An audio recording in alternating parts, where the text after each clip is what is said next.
மக்களே அனைவருக்கும் காலை வணக்கம். இன்றைக்கி அமாவாசை. இன்றைக்கி நம்ம வீட்டில் அமாவாசை படையல் உண்டு. அதனால் காலையிலே நம்ம புடலங்காய் கொடியிலேருந்து 2 காய் பறிச்சிட்டு வந்திருக்கேன். புடலங்காய் கூட்டு வச்சுட்டு அப்புறம் வாழைக்காய் வறுக்கலாம் அப்படின்னு சொல்லிட்டு பிளான் பண்ணியிருக்கேன். அரிசி கழுவி அடுப்பில் வச்சுட்டு கூட்டுக்கு பார்த்திங்கன்னா கடலைப்பருப்பு, துவரம்பருப்பு, பாசிப்பருப்பு வறுத்து தான் தண்ணியில் கொட்டி கழுவி வைப்பேன். அப்படியே வச்சா ஒரு மாதிரி அந்த பச்சை வாசனை வரும். கடலைப்பருப்பு முன்னாடியே தண்ணியில் ஊற வச்சுட்டேன். பாசிப்பருப்பை வறுத்து கொட்டி 3 நல்லா கழுவிட்டு ஒரு அரை மணி நேரம் ஊறட்டோன்னு சொல்லி வச்சுட்டு அதுக்குள்ளே நம்ம காயெல்லாம் கட் பண்ணி வச்சுக்கலாம் அப்படின்ட்டு எல்லாம் ரெடி பண்ணிகிட்டு இருக்கேன். கூட்டுக்கு பார்த்திங்கன்னா ஒரு மசாலா ஒன்று ரெடி பண்ணி போடுவோம். எப்பயுமே கூட்டு வச்சா இப்படி தான் அரைச்சி போடுவோம்.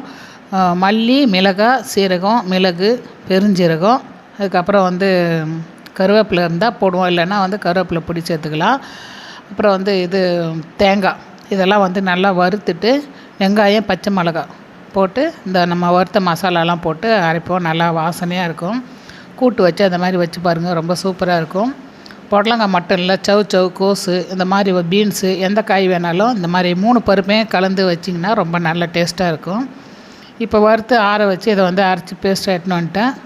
குக்கரில் பருப்பு, பூண்டு, தக்காளி, 2 பச்சை மிளகாய், புடலங்காய் எல்லாம் ஒரு 3 விசில் விட்டு எடுத்துட்டேன். நல்லா வெந்து போயிடுச்சு.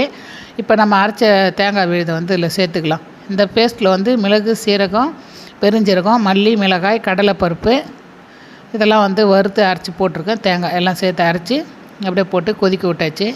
லாஸ்ட்டாக எண்ணெய், கடுகு, உளுந்து, காஞ்ச மிளகாய், பெருஞ்சீரகம், பூண்டு தட்டி போட்டு கருவேப்பிலை இல்லை அதனால் பெருங்காய பொடியும் அப்புறம் அது கூட கருவேப்பிலை பொடியும் சேர்த்துருக்கேன்.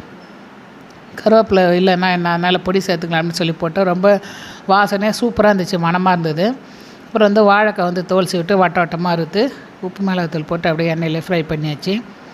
எங்கள் வீட்டுக்காருக்கும் எங்கள் அம்மாவுக்கும் இன்றைக்கி படையல் போட்டாச்சு. சாமிக்கு விளக்கேற்றிட்டு பூவெலாம் வச்சுட்டு நல்ல திருப்தியாக இன்றைக்கி அமாவாசை படையல் படைச்சாச்சு.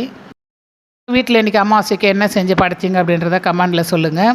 இந்த துளசி மாடை ஃப்ளிப்கார்ட்டில் வாங்கினேன், நல்லா இருக்கான்றதை கமெண்டில் சொல்லுங்கள்.